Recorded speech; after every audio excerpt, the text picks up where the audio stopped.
토마스 빈터베르그의 신작 어나더 라운드가 도착했습니다. 개인적으로 정말 기대했던 영화인데요. 이 영화는 제93회 아카데미 시상식에서 국제 장편 영화상을 수상한 영화이기도 하죠. 빈터베르그는 라스 폰 트리에와 더불어 덴마크를 대표하는 감독님이십니다. 두 감독은 다른 덴마크 감독들과 함께 영화 정신을 담아 도그마 95라는 것을 선언하기도 했죠. 아무튼 빈터베르그는 비범한 감독이라고 말할 수 있을 것입니다. 저는 지금까지 감독님의 영화를 두 편 만났는데요. 셀레브레이션 그리고 더 헌트가 그것입니다. 두 영화 모두 좋았고요. 특히 더 헌트는 단 한순간도 숨 쉴 틈 없이 밀고 나가는 굉장히 쫄깃한 영화라는 기억이 짙습니다. 물론 저는 어나더 라운드까지 단 3편을 만난 것에 불과하지만 그럼에도 불구하고 감히 어나더 라운드가 빈터베르그의 최고작이 아닐까라는 생각이 드는 거예요. 그만큼 이 영화는 저에게 뜻깊었습니다. 표층에서 보면 어나더 라운드는 청춘에 대한 노스텔지어 영화처럼 보이기도 하죠. 다소 파괴적이고 비이성적으로 보이기까지 하는 방법이지만 권태에 빠진 중년들을 잠시나마 청춘으로 변모시키는 영화이니까요. 물론 이러한 측면에서도 영화는 충분히 재밌었지만 저에게는 좀 더 다른 관점에서도 흥미로워 보이더라고요. 그것은 세대의 개념을 경유해서 설명드릴 수 있을 것 같습니다. 좀 더 구체적으로 말씀드리면 저는 어나더 라운드에서 윗세대가 아랫세대에게 주는 어떤 영향력에 집중을 하였습니다. 우선 영화의 주요 등장인물인 네 남자는 학교 선생님으로 설정되어 있죠. 말하자면 그들의 주요한 업무는 아이들을 가르치는 것입니다. 각각 역사, 심리학, 음악, 체육을 담당하고 있습니다. 그들이 술을 마시는 행위는 자기 자신과 가정에 영향을 주는 것이기도 하지만 사실상 제자들에게 영향을 끼치고 있는 것이기도 하죠. 왜냐하면 술로 인해 그들 수업의 질이 향상되니까요. 이러한 세대에 입각한 관점은 어나더 라운드에서만 보이는 현상은 아닙니다. 전체 필모가 모두 다 그렇다고 말할 수는 없겠지만 제가 만난 빈터베르크의 두 편에서만큼은 명징하게 세대가 중요한 소재였습니다. 조금 느슨하게 설명드리면 셀레브레이션은 어린 시절 자녀들에게 성적 학대를 가했던 아버지에 대한 이야기였고요. 더 헌트는 어린 영아에게 성적 학대를 했다고 오해를 받는 남자 루카스에 대한 이야기였습니다. 영화의 마지막 루카스는 아들에게 사냥법을 가르쳐주기도 하죠. 이렇게 두 영화에서 어른들은 아래 세대에게 좋든 나쁘든 영향을 끼치고 있습니다. 그러니까 토마스 빈터베르그의 세계에서 세대 간의 문제는 꽤나 중요한 화두로 보이는 거죠. 그에 대한 보다 구체적인 이야기를 비롯하여 술의 의미, 화면에 나오는 혈종, 알코올, 농도, 수치의 의미, 처칠, 루즈벨트, 히틀러 거론 이유, 그래서 결론적으로 영화가 취하는 술에 대한 태도는 무엇인가에 대한 추론까지 어나더 라운드 끝장 리뷰 지금 시작합니다.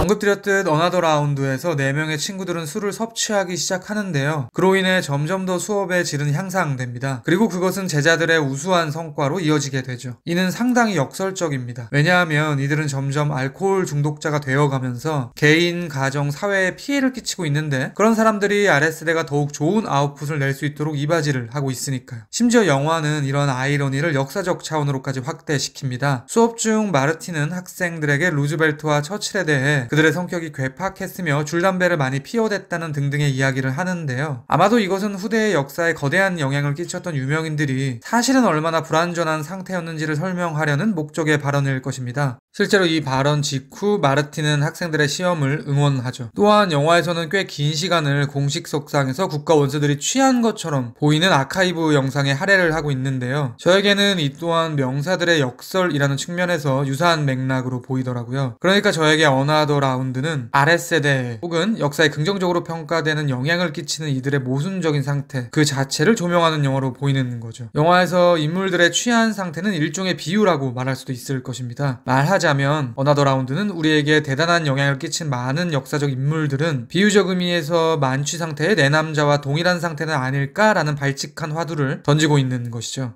그런데 이것은 사실 토마스 빈터베르크 혼자만의 생각은 아닙니다. 볼프강 슈나이더의 만들어진 승리자들 같은 책에서 보면 우리가 알고 있는 역사적인 인물들의 양가적 행태, 모순적인 내외면에 대한 이야기가 잘 나타나는데요. 어나더 라운드와 딱 들어맞는 예는 아닐지도 모르겠지만 아무튼 젊은 시절 괴테는 유명한 익살꾼에다 음담패설가였다고 하고요. 모차르트는 평생 어릿광대에 바람둥이에다 경박하고 수다스러운 예측 불허의 인물이었다고 하더라고요. 이 점에서 이런 질문을 해보겠습니다. 왜 4명의 친구들은 술에 점점 더 매몰되는 것인가? 물론 그것은 알코올 그 자체의 힘일 것입니다. 그런데 저에게 그들은 사실상 명성에 취해가는 것처럼 보이기도 하는 거예요. 음주 후 그들에게 활력이 생기고 제자들을 변화시킬 영향력이 생기며 그로 인해 존경심 등등의 사회적 피드백을 받게 되죠. 이들은 그것에 중독된 것처럼 보이는 것입니다. 즉 사실상 이들은 알코올 중독자가 아니라 명성 중독자가 되어가는 것이죠. 내 친구들이 가설을 증명해 가는 과정에서 저에게 특히 흥미로웠던 부분은 자신들이 음주를 제어할 수 있다고 믿는 지점이었습니다. 영화에서는 0.05%로 시작해서 그들이 계획하는 혈중 알코올 농도 수치와 술을 금하기로 한 시간을 화면에 지속적으로 보여줍니다. 숫자라는 것은 이성과 통제의 영역일 것입니다. 그러니까 이들은 수치를 거론하면서 술은 자신들의 통제 영역 속에 있다고 믿고 있는 것 같습니다. 심지어 이들은 우리같이 컨트롤이 되는 사람들은 중독자가 아니다 라는 대화를 하기도 하죠.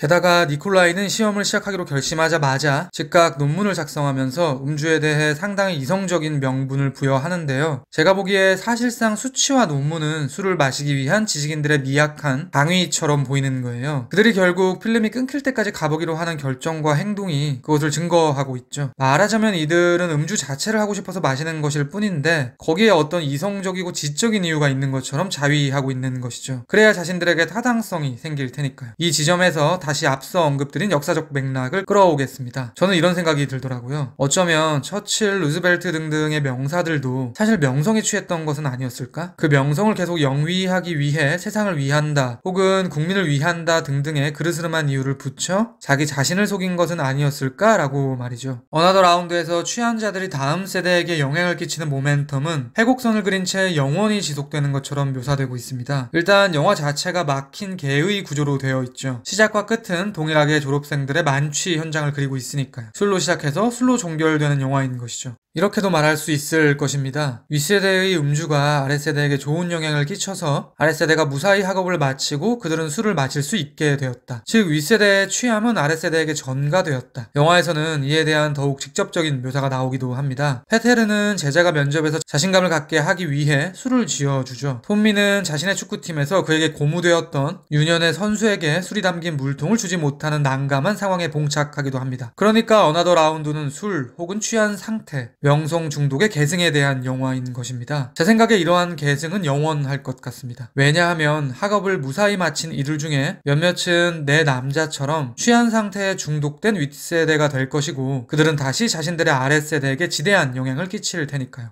저는 이제 이런 질문을 해보고 싶습니다. 그렇다면 어나더 라운드는 술에 취한 어른들 그리고 아랫세대에 좋은 영향을 끼치는 취한 윗세대의 이러한 상태에 대해 어떻게 바라보고 있는가? 긍정인가? 부정인가? 그에 대한 이야기는 챕터 2에서 이어가도록 하겠습니다. Forklar det for børnene, som har hænt. Jeg blev lidt fuld i går. Jeg hele tiden synes, det var fint, at I eksperimenterede alt muligt, men det her, det var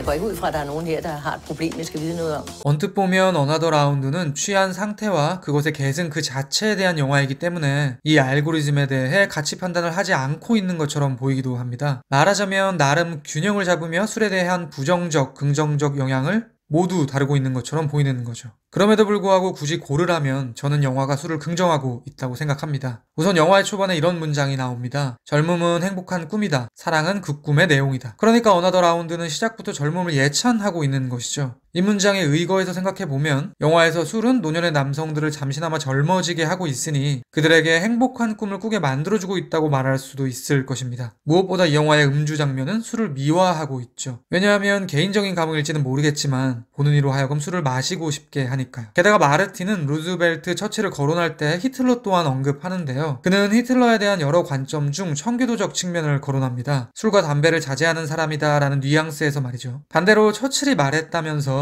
아침 먹기 전에는 술을 먹지 않는다라는 술 예찬론을 인용하기도 하죠. 히틀러, 처칠에 대한 현재 역사적 평가가 어떻게 나오고 있는지를 생각해 본다면 이 영화는 취한 상태의 명사가 낮다고 말하는 것처럼 보이기도 합니다. 또한 음주 때문에 헤어지게 된 마르틴, 애니카 부부를 영화는 봉합시킵니다. 심지어 마르틴과 친구들이 다시 술에 입을 대는 순간에 말이죠. 물론 이 장면은 음주로 인해 자살하게 된 톰미가 응원을 해준다는 의미심장한 발언이 나오니 조금 더 생각해볼 여지가 있긴 합니다만 아무튼 저에게 어나더 라운드는 술을 마시는 마르틴의 편에 서 있는 것처럼 보이는 거예요. 무엇보다 이 영화가 음주를 긍정하고 있다고 말할 수 있는 가장 명징한 이유는 마지막 시퀀스 때문일 것입니다. 쪼그라들어 있고 활력이 없었던 마르틴에게 거대한 역동을 부여하고 있습니다. 그는 신명나게 살풀이를 해내죠. 마르틴이 마지막에 물로 뛰어든다는 것은 어쩌면 물에서 죽은 톰미처럼 죽음을 의미하는 것일지도 모르겠습니다. 그럼에도 불구하고 어나더 라운드는 찰나일지언정 젊은 시절로 회귀하게 해주는 취함의 몸을 맡기는 것을, 괴물이 될지라도 명성에 중독되는 삶에 천착하는 것을 예찬하는 영화로 보이더라고요. 어나더 라운드는 저에게 정말 소중한 영화였습니다. 왜냐하면 비평적 미학적 관점이 어떻든 상관없이 나는 이 영화 무조건 좋아 라는 생각이 드는 영화를 만나기는 정말 쉽지가 않거든요. 저에게 어나더 라운드가 바로 그런 영화였습니다. 개인적으로 올해 만난 첫 번째 걸작이었고요. 오랫동안 기억될 영화였습니다. 지금까지 어나더 라운드에 대한 헐거운 리뷰였습니다. 들어주셔서 감사합니다.